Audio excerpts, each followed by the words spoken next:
का जीवन देखिए, और जितने भी महापुरुष हो गए ब्रह्मवेता, शब्द देखिएगा, ब्रह्मवेता महापुरुष जितने धरती पे हो गए, उनकी एक अकल्पनीय जीवन लीला लिखी गई है।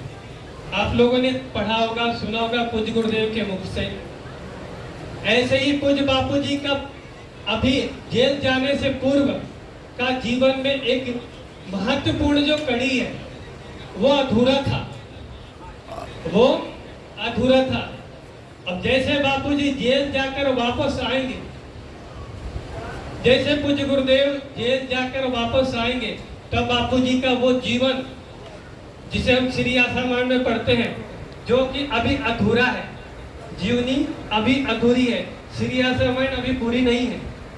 जब बापू जी आएंगे, बापू जी के जितनी भी लीलाएं जेल में हुई हैं, वो सब के सब श्री आश्रम में हम पढ़ेंगे। तब एक पूरी लीला आएगी जिसपे हम अभी भी तो गर्व कर ही रहे हैं।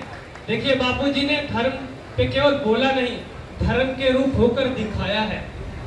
आज सभी की परीक्षा हो रही है, मेरी और आपकी नहीं, सभी की। आज जितने भी धर्मानिष्ठ हैं, मठाधीश हैं, पॉलिटिक्स वाले हैं, साधक हैं, नॉन साधक हैं, देश प्रेमी है, सभी की परीक्षा हो रही है कि किसके अंदर वास्तव में धर्म को लेकर कितनी पीड़ा है। और देखा जाए तो बापू के साधकों में सबसे ज्यादा धर्म को लेकर पीड़ा है।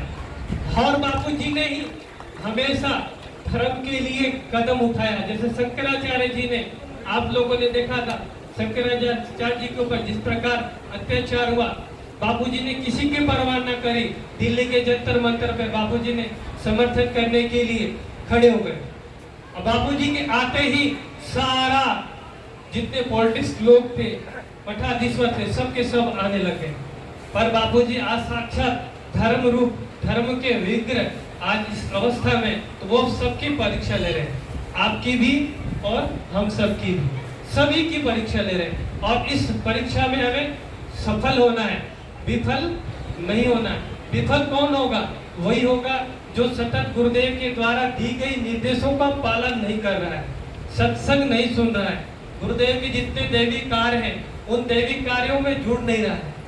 इसलिए आप सोचेंगे कोई बोलेगा तो दैवी कार्य में जुड़ेंगे, कोई बोलेगा तो सत्संग सुनेंगे, कोई कहेगा तो हम ऐसी रैलियों में जाएंगे, तो ऐसा आग्रह ना रखें। जब भी कभी आश्रम द्वारा, समिति द्वारा ऐसे दैवी कार्य हो, उसमें बढ़ चढ़ के भाग लीजिए, क्योंकि यही एक अवसर है। जब बापूजी आएंगे ना, तो आप अपने के पीठ के ऊपर थपथपाओगे, ऐसी घड़ियों में मैं बापूजी के साथ था।